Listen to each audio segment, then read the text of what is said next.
Manipulation can be hard to spot because it's subtle and it's hidden under a layer of normalcy that makes you feel like everything is fine when it really isn't. It often happens so slowly you don't even realize what's happening until much later. In today's video, we'll be looking at how to spot the 7 subtle signs of manipulation in your relationships. 1. The push and pull method.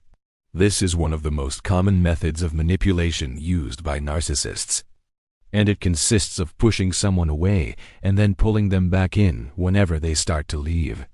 It's almost like a game to the manipulator who enjoys the chase and the attention that comes with it. There are 2 main tactics at play here: the push and the pull. The push is where the narcissist will do something that drives you away from them. They may ignore you, criticize you, or even use gaslighting to make you question yourself. The pull, on the other hand, is where they do something that brings you back in. They might shower you with love and attention, promise to change, or simply apologize for their behavior. The goal of this tactic is to keep you on a constant emotional roller coaster, never quite leaving but never really feeling fully present either. If you find yourself getting sucked into this kind of dynamic with someone, it's important to take a step back and assess the situation. Remember, just because someone is acting nice to you or apologizing doesn't mean they've changed. It could be part of their manipulative strategy to win you back. In order to protect yourself, try to stay aware of the red flags and don't be afraid to walk away if necessary. 2. Using guilt to get their way. Manipulation can take many forms, but one of the most insidious is when it's done through guilt. Guilt is a powerful emotion that can cause us to do things we wouldn't normally do, like staying in a toxic relationship or covering up for someone's bad behavior. When someone uses guilt to manipulate, they often try to make you feel like you owe them something or that you have something to be guilty about. They might say things like, "You're being selfish," or "How could you do this to me?" in order to get their way. It can be hard to spot this kind of manipulation because guilt is such a normal emotion that we all experience. However, it's important to remember that just because someone feels guilty doesn't mean they're right. If someone is trying to use your guilt to manipulate you, it's important to take a step back and assess the situation objectively. Ask yourself if what they're asking of you is reasonable and if it makes sense. If not, then it's likely that you're being manipulated. Don't let guilt control you. Instead, focus on setting healthy boundaries and sticking to your values. 3. Playing the innocent. In any relationship, it's important to be able to trust the people we're involved with. But what happens when that trust is broken?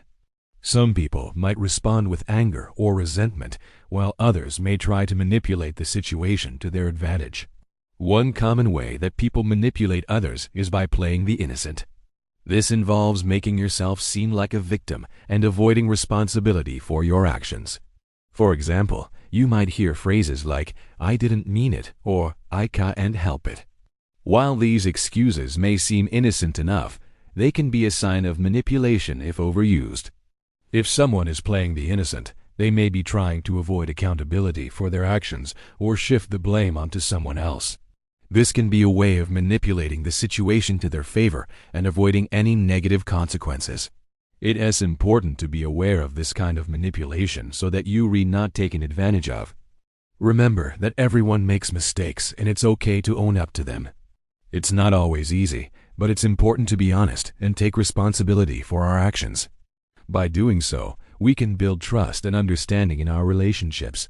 4. Isolate and control.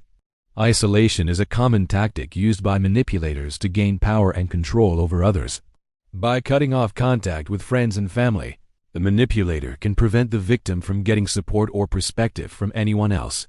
This can make it difficult for the victim to see the manipulation for what it is and make it more likely that they will comply with the manipulator's demands. In addition to physical isolation, manipulators may also use emotional manipulation to keep their victims under their thumb.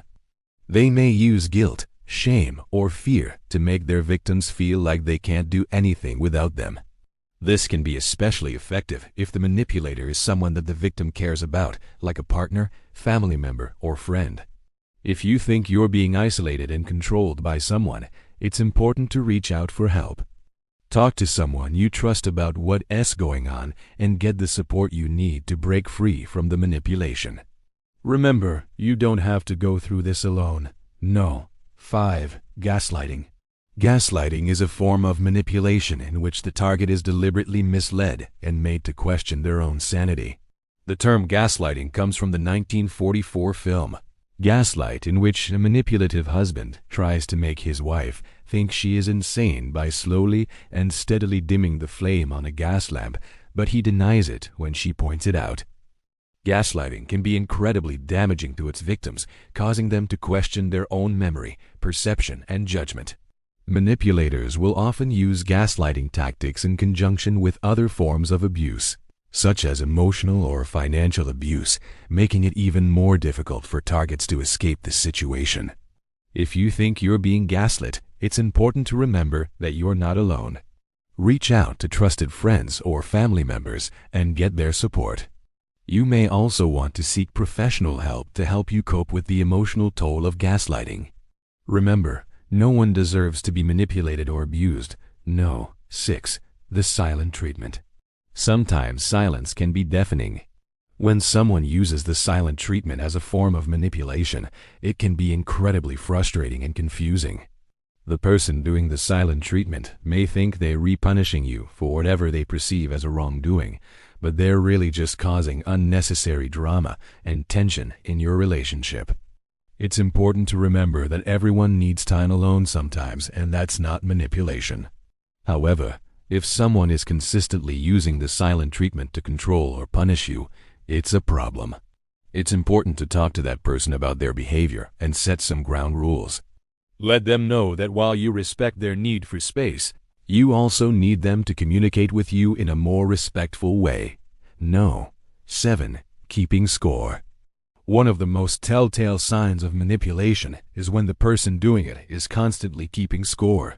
They're always tallying up the wrongs and holding on to grudges long after the dust has settled. This is a classic narcissistic move, and it's usually done to make the other person feel guilty. The manipulator might bring up past mistakes at the most inconvenient time, like when you're trying to do something nice for them. Or they might compare your current actions to past mistakes to make you feel like you're never going to get it right. Whatever the case, it's important to remember that this is a form of manipulation. Don't let it get to you. Manipulators are experts at making you feel bad about yourself. But remember, you're not. And that's why it's so important to be aware of the different ways that people manipulate others. By understanding how manipulators operate, you can better protect yourself and set healthy boundaries in your relationships. Do you think someone is trying to manipulate you? Let us know in the comments below. And if you found this video helpful, be sure to share it with your friends and family. Thanks for watching.